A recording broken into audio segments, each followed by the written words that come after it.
Hello வணக்கம் and welcome to சின்ன குட்டி ஸ்டோரிஸ் சேனலுங்க. இன்றைய தினம் 16 ஆகஸ்ட் 2024. இன்று வெள்ளி நாளையில் வந்து தினமலர் கூட ஆன்மீக மலர் வந்துடும். இந்த ஆன்மீக மலரில் ஆன்மீக குறுக்கெழுத்து புதிரும் வந்துடும். இன்றைக்கு வந்திருக்கின்ற இந்த ஆன்மீக குறுக்கெழுத்து புதிருக்கான விடைகளை பார்த்துடலாம். வாங்க, புதிருக்குள்ளே போகிறதுக்கு முன்னாடி மறக்காமல் எங்கள் சேனலுக்கு சப்ஸ்கிரைப் பண்ணிவிடுங்க, லைக் பண்ணுங்கள், ஷேர் பண்ணுங்கள், அப்படியே உங்கள் கமெண்ட்ஸ்களையும் போஸ்ட் பண்ணிவிடுங்க. வாங்க, முதல் கேள்விக்கு போகலாம். இடமிருந்து வளம். 1. நமக்கு செய்து கொண்டால் குளியல், கடவுளுக்கு செய்தால் கடவுளுக்கு செஞ்சால் அது பேர் அபிஷேகங்க. அபிஷேகம் போட்டுடலாம். 2. மேலிருந்து கீழ், பீல ஆரம்பிக்குது. பாலகன் கண்ணன் லீலைகள் புரிந்த ஒரு தலம். கண்ணன் லீலைகள் புரிந்த தலம் வந்து பிருந்தாவனம் தான். பிருந்தாவனம் போட்டுடலாம். பிருந்தாவனம். 3. மேலிருந்து கீழே பார்த்துடலாம். கேல ஆரம்பிக்குது. 80 வயது நிறைந்தவர்களுக்கு இதனால் அபிஷேகம் செய்வார்கள். 80 வயது நிறைந்தவர்களுக்கு பார்த்திங்கன்னா கனகாபிஷேகம் பண்ணுவாங்க. கனகம் அப்படின்னு போடலாம். கனகம் என்றால் தங்கம். அது என்ன செய்வாங்கன்னா வந்து கனகம் தங்கத்தால் அபிஷேகம் பண்ணுவாங்க. அதுதான் வந்து ஐதீகம். இப்போ எல்லோரும் தங்கத்தை எடுத்துகிட்டு வந்து தலையில் கொட்டி அபிஷேகம் பண்ணுறாங்களா அப்படின்னு தெரியல. ஆனால் 80 வயது முடிந்தவர்களுக்கு கனகாபிஷேகம் பண்ணுவாங்க. 80 வயதுங்கிறது பார்த்திங்கன்னா வந்து 1000 பௌர்ணமிகளை பார்த்தவங்க அப்படின்ட்டு வரும். 80 வருஷத்தில் ஒருத்தர் வந்து பிறந்து வளர்ந்துருந்தார்னா, அவர் வந்து 80 வருஷம் உயிரோடு இருந்தார்னா 1000 பௌர்ணமிகளை பார்த்துருக்குறாரு. ஸோ அது வந்து சிறப்பு அவருக்கு வந்து. சரி, 8. இடமிருந்து வளம். இந்து க இருக்குது. டேஸ் என்றாலும் சூர்தாசர் தன் மனக்கண்ணில் கிருஷ்ணரை கண்டு கழிக்கவே செய்தார். சரி, சூர்தாசருக்கு வந்து கண் தெரியாதுங்க, கண் பார்வை இல்லாதவர். அவரோட வரலாறு கேள்விப்பட்டிருப்பீங்க. இங்கே என்னென்னு போட்டுடலாம் பதில். இந்து கேன் இருக்குது. கண் பார்வை இல்லைன்னா வந்து அவர் என்ன சொல்லலாம், அந்தகன் அப்படின்னு ஒரு வார்த்தைக்கு இருக்குது.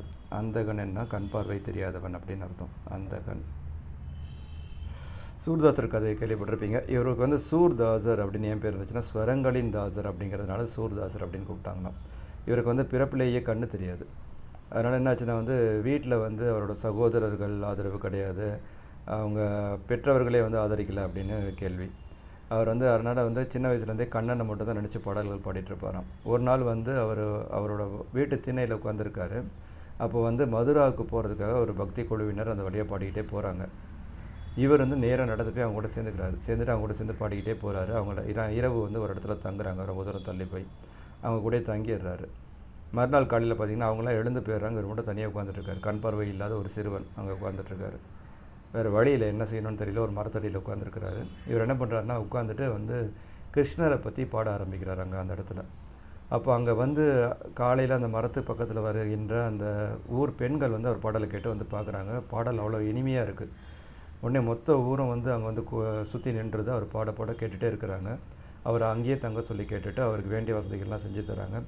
அந்த வீட்டு பெண்கள் அவரோட பிள்ளை மாதிரி நினச்சி அவரை பார்த்துக்கிறாங்க.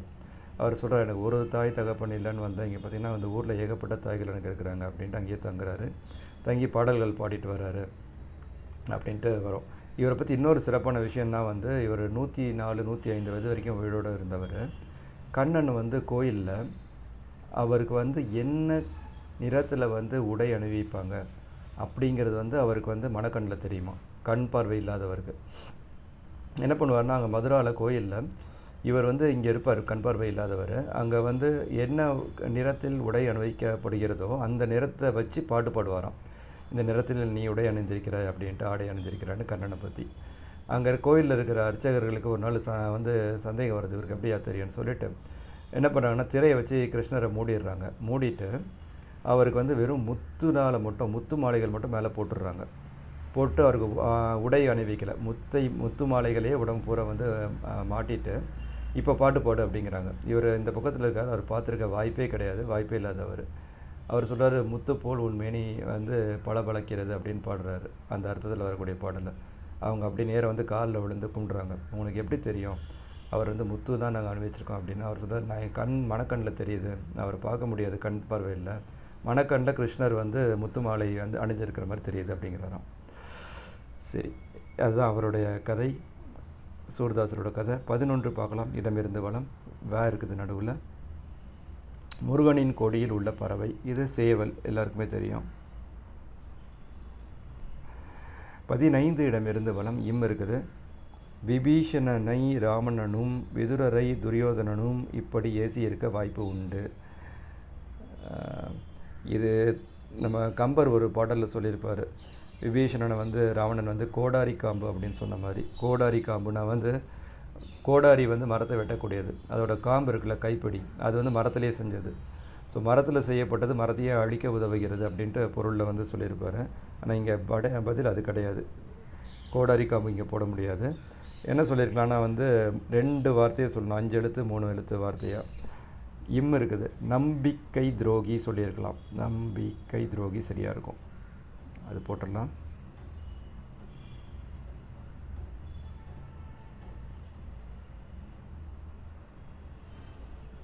சரி, 15 மேலிருந்து கீழ் நேல ஆரம்பிக்குது. புராணங்கள் நம் வாழ்வை டேஸ் வழிபடுத்தக்கூடியவை, நல்வழிப்படுத்தக்கூடியவை, நல் போட்டுடலாம்.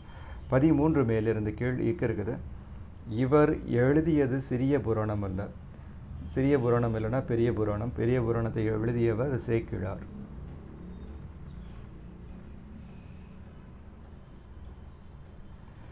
இப்போ 20 இடமிருந்து வளம் பார்த்துடலாம். 20 வந்து பார்த்திங்கன்னா, டேஸ் ஏகினார் மானடி சேர்ந்தார் நிலமிசை நீடு வாழ்வார். இது வந்து திருக்குறள். மலர்மிசை ஏகினான் மானடி சேர்ந்தார் நிலமிசை நீடு வாழ்வார். இது என்ன அர்த்தம்னா, மலர் மேல் வீற்றிருக்கின்ற இறைவனை நினைத்து மண்டியிட்டு வணங்குகிறவர்கள் பார்த்திங்கன்னா வந்து அவங்களுடைய புகழ் வந்து இந்த நிலத்தின் மீது நீடித்து வாழுமா, அவங்க புகழ் நீடித்து வாழுமா, அதுதான் வந்து அதோட பொருள்.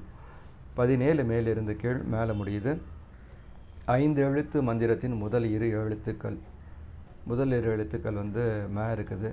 நம சிவாய 5 எழுத்து மந்திரம் போட்டுடலாம். 18 மேலிருந்து கீழ் சைல முடியுது. டேஸ் தாடும் மயில் ஒன்று கண்டால் நம் அழகன் வந்தான் என்று சொல்வது போல் தோணும். இது அசைந்தாடும் மயில் ஒன்று கண்டால் கண்ணனை பற்றிய பாடல் இது. 18 இடமிருந்து வளம் ஆல ஆரம்பிக்குது. ஆடும் பரிவேல் டேஸ் சேவல் என பாடும் பணியை பணியாய் அருள்வாய். ஆடும் பரிவேல் அணி சேவல் இது ரோ நீன்னு இருக்குது. 16 மேலிருந்து கீழ் கிருஷ்ணர் இந்த நட்சத்திரத்தில் அவதரித்தார். ரோகிணி நட்சத்திரம். சரி, அப்படியே வந்து 9 மேலிருந்து கீழ் தூள முடியுது. துரோணர் அளித்த பயிற்சியால் வில்வித்தையில் டேஸ் விளங்கினான் அர்ஜுனன். வில்வித்தையில் சிறந்து விளங்கினான் அர்ஜுனன். சிறந்து போட்டுடலாம். சிறந்து. 12 இடமிருந்து வளம் ரே இருக்குது. தமிழகத்தின் மிக பழமையான பழங்குடியினரில் ஒருவர். வீரர் என்ற பொருள் கொண்ட சொல். இது நிறைய கேட்டிருக்காங்க. வீரர் என்றால் மறவர் அப்படின்னு நம்ம போட்டிருக்கோம். இங்கே ரே வருது, மறவர் போட்டுடலாம். மறவர். 7 மேலிருந்து கீழ் இவர்கள் குலத்தில் வளர்ந்தான் கர்ணன். கண்ணவன் வந்து எது குலம், இங்கே எரில் முடியுது. யாதவர் குலத்தில் வளர்ந்தார் கண்ணன். 10 இடமிருந்து வளம் வேலை ஆரம்பிக்குது. கடும் வயிற்று டேஸால் துடித்த திருநாவுக்கரசர் சைவ சமயத்துக்கு மீண்டும் மாறி சிவபெருமானை துதித்ததும் குணமானார். இந்த கதை நீங்கள் கேள்விப்பட்டிருப்பீங்க ஏற்கனவே. வயிற்று வலியால் இல்லைங்க, எப்படி போட்டுருங்க, வயிற்று வலி. ஓகே, இல்லைங்க இருக்குது, வலியால்.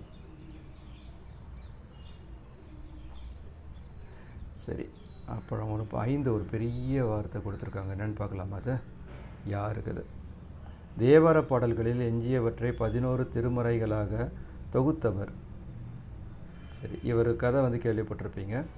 இவர் வந்து நம்பியாண்டார் நம்பி, ராஜராஜ சோழன் காலத்தில் வந்து வாழ்ந்தவர். என்ன பண்ணாங்கன்னா, சிதம்பரம் கோயிலில் வந்து எல்லா தேவார பாடல்கள், திருவாசக பாடல்கள் எல்லாத்தையும் வச்சு பூட்டிட்டாங்க. ஸோ அது வந்து எங்கேயுமே பாடக்கூடாது அப்படின்ட்டு. அப்போ வந்து இவரும் வந்து ராஜராஜ சோழன் கூட போயிட்டு கேட்குறாங்க, இந்த மாதிரி வந்து அந்த பாடல்கள்லாம், அந்த ஓலைச்சுவடிகள் எடுத்து தரணுன்ட்டு. முதல்ல மறுத்துட்டு பின்னாடி வந்து எடுத்து தராங்க. அந்த ஓலைச்சுவடியில் இந்த கரையான் அரிச்சதெல்லாம் போக வந்து மீதி இருக்கிறத தொகுத்தது வந்து இவர் தான், நம்பியாண்டார் நம்பி அவர்கள். எழுதிடலாம். நம்பியாண்டார் நம்பி. 14 இடமிருந்து வளம். காலா என்றன் காலருகே டேஸ் சற்றே உன்னை மிதிக்கிறேன் என்று பாடினார் பாரதியார். காலருகே வாடா. 19 இடமிருந்து வளம். பாதி சேர்த்தால் ராமாயண கழுகு. இது வந்து சம்பாதி. ஜடாயு பற்றி எல்லாரும் கேள்விப்பட்டிருப்பீங்க. ராவணன் வந்து சீதையை தூக்கிட்டு போகும்போது வந்து அவனுடன் போரிட்டு மாண்டவர் வந்து ஜடாயு. அவருடைய அண்ணன் தான் வந்து சம்பாதி. பார்த்தீங்கன்னா சின்ன வயசில் 2 பேரும் மேலே வானத்தை நோக்கி பறக்கிறாங்களா. அவங்களுக்கு சிறந்த சில தந்திரங்கள் எல்லாம் தெரிஞ்சிருந்தது. சரியா, சில சக்திகள் இருந்தன. அண்ணன் தம்பி 2 பேரும் வந்து சிறு வயதில் வந்து சூரியனை நோக்கி பறந்துகிட்டே இருக்கிறாங்க. அப்போ சூரியனுடைய இது தாங்காமல், வெப்பம் தாங்காமல் வந்து கருக ஆரம்பிக்குது சிறகுகள் வந்து. அப்போ வந்து என்ன பண்ணுறாருன்னா, சம்பாதி வந்து தம்பியை காப்பாற்றுறதுக்காக அவர் சிறகுகளை விரித்து தம்பி மேலே வெப்பம் படாமல் காப்பாற்றுறாரு. இவர் சிறகுகள் எரிஞ்சு போயிடுது, கீழே விழுந்து அப்படியே தரையிலே கிடக்கிறார் ஒரு இடத்துல. ஜடாயு வந்து இவர் தம்பி. ஸோ ராமாயணத்தில் பார்த்தீங்கன்னா ராமரும் வானரங்களும் வந்து சீதை தேடி வரும்போது வந்து இவருக்கு சில சக்திகள் இருக்கின்றன சொன்னால, இவர் மனக்கண்ணால் வந்து யார் எங்கே இருக்காங்கன்னு பார்க்க முடியும். இவர் தான் பார்த்துட்டு சொல்கிறாரு, சீதை வந்து தெற்கு பக்கத்தில் ஒரு தீவில் இருக்கிறாங்க அப்படின்னு கண்டுபிடிச்சு சொன்னது வந்து சம்பாதி தான். சரி, 19 மேலிருந்து கீழ் சேல ஆரம்பிக்குது. கீதையின் ஒரு பிரபல வாக்கியம் டேஸ் பவாமி யுகே யுகே, சம்பவாமி யுகே யுகே. இது வந்து தர்மத்தை நிலைநாட்ட யுகம் யுகமாய் நான் தோன்றுவேன் அப்படின்ட்டு வந்து கிருஷ்ணர் சொன்னது. இம் பீன்னு இருக்குது. 21 டேஸ் உடையான் படைக்கு அஞ்சான், தம்பி உடையான் படைக்கு அஞ்சான். அப்படி இங்கே போயிடலாம். 6 இடமிருந்து வளம். யா இம் இருக்குது. திருமணம், திருமணத்திற்கு இன்னொரு வார்த்தை கல்யாணம். 4 மேலிருந்து கீழ் இல்ல முடியுது. சாபத்தால் அகலிகை இது ஆனால், சாபத்தால் அகலிகை கல் ஆனால். அவ்வளோதான். எல்லா கட்டங்களையும் நிரப்பியாச்சு. நான் அப்படியே க்ளோஸ்அப் காட்டுறேன், நீங்கள் விடைகளை ஒரு வாட்டி சரி பார்த்துக்கலாம். இன்று என்னுடன் சேர்ந்து இந்த ஆன்மீக குறுக்க எழுத்து புதிருக்கான விடைகளை பார்த்ததற்கு மிக மிக நன்றி. இந்த நாள் உங்களுக்கு ஒரு இனிய நாளாக அமைய எங்களுடைய வாழ்த்துக்கள். நன்றி, வணக்கம், பபாய்.